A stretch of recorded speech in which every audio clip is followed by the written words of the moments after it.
I think that he would have a lot of questions. I think the American people have a lot of questions too. A lot has transpired, sir, over the past 5 days.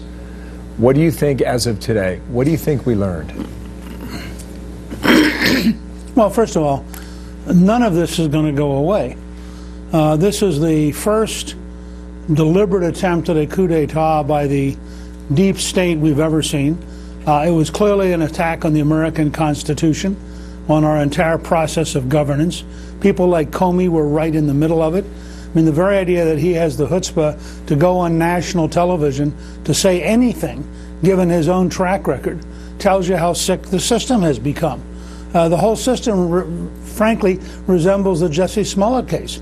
Over and over and over again, we have these people who are liars, who show back up as though they weren't liars, who pretend that they can be relied upon.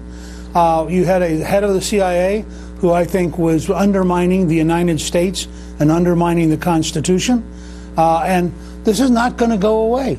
The president is right. He ought to start releasing as much as he can. Frankly, he and his advisors ought to consider sending a letter to Pelosi saying that as long as Schiff is on the Intelligence Committee, there will be no cooperation from the executive branch because they have chosen a person who is totally, profoundly dishonest, and there's no obligation to collaborate with somebody who is that unreliable. We don't have to sit around and pretend that this is acceptable. This is a direct assault on the American system. We now know it was a direct assault because after 2 years, 500 subpoenas, millions of dollars, you have a Mueller report that says there was no collusion, period, which makes you question everybody who was out there protecting Hillary Clinton and trying to destroy Donald Trump. Read your piece at foxnews.com in your op-ed, so our viewers know. Here's the title.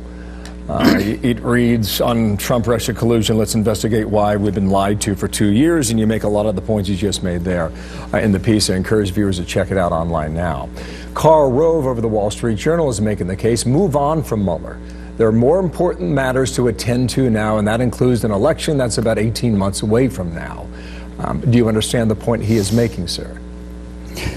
Sure. Look, Carl's a very smart guy, and we just profoundly disagree. And I think that you have to be able to both walk and chew gum.